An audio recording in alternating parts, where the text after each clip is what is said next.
Hey everybody, how's it going? Happy Friday. Hope everyone's having a great day. Excited for the long weekend. Memorial Day coming up on Monday. Hope you all had a good week. Appreciate you all tuning in to my videos here. Typically talking about QuickBooks, accounting, taxes, bookkeeping, business. Pretty much. So real quick, wanted to touch on tracking mileage, specifically in QuickBooks.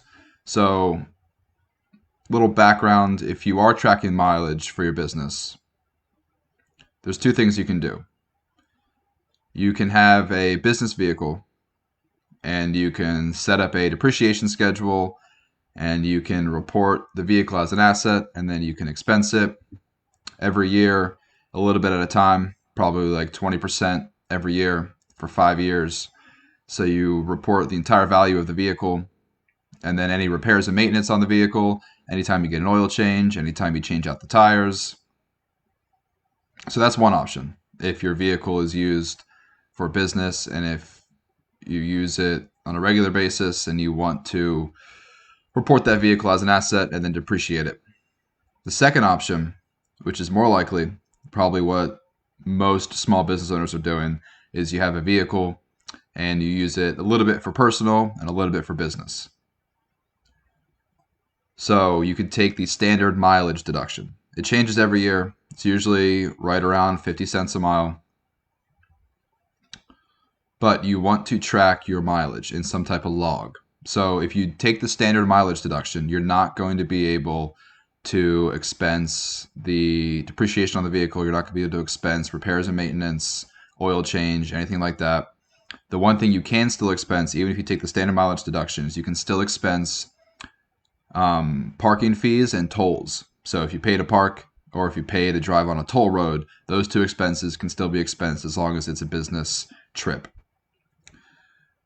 So if you're driving from one client to the next, if you're driving to pick up supplies from Home Depot for work, that is a business trip for your business.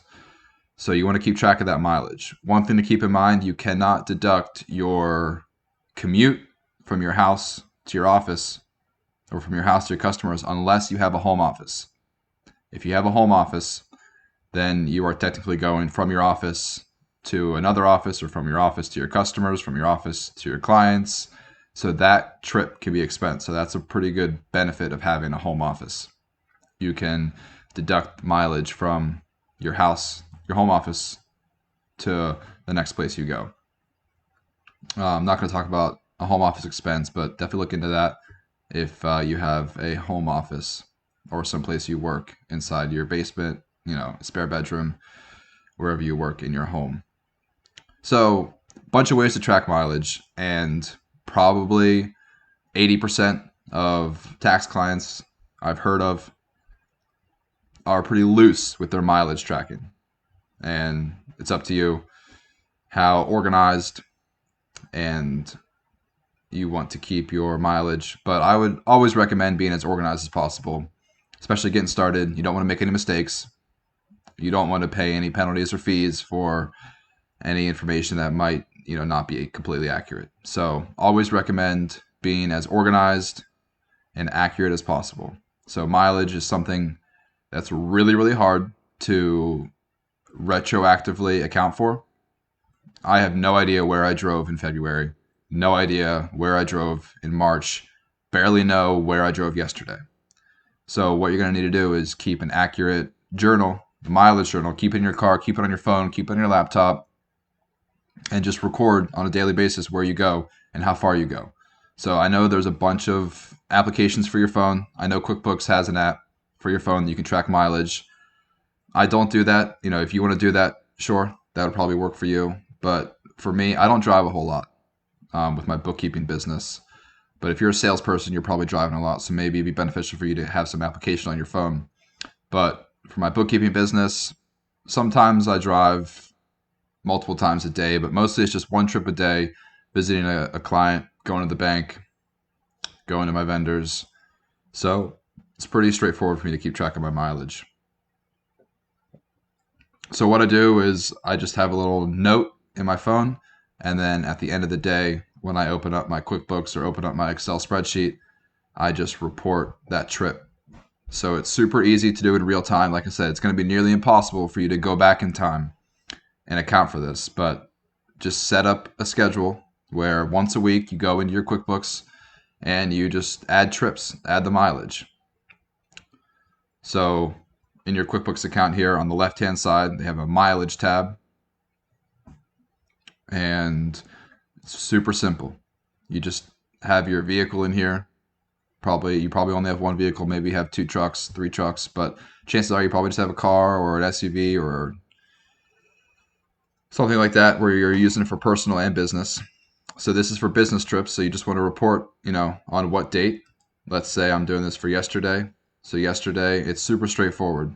The date, the distance, round trip. So I went 10 miles out, 10 miles home, because I have a home office, so I can report going from my home office to my client's house, client's place of business.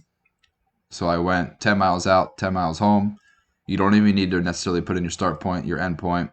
Business purpose, I would just track the client. Joe Smith is the client, and then you save it. The trip is saved, and it's that easy. You can download all your trips. At the end of the year, give it to your accountant, give it to your bookkeeper, and he or she will account for your mileage. So 56 cents per mile. Do the math pretty quickly. Let's say you drive 50 miles a day. You're a salesperson, you're on the road a lot. 50 miles a day times 52 weeks times 5 days a week. That's 13,000 miles times 0.56 cents per mile. That's a business deduction of over $7,000. That's reducing your tax liability at the end of the year. So that's significant. Save you a lot of money. I see a lot of people just look at their odometer in January and then look at their odometer in December and say, yeah, 50% of my miles were business. That's one way to do it. It's not the most accurate. It's definitely not accurate. You might be able to get away with it, but I recommend stay organized, stay on top of it on a daily basis. And then you will have no stress, no issues. If you ever get audited, no red flags. You've got all the documentation right there. Should be pretty straightforward. So QuickBooks makes it really easy to track your miles.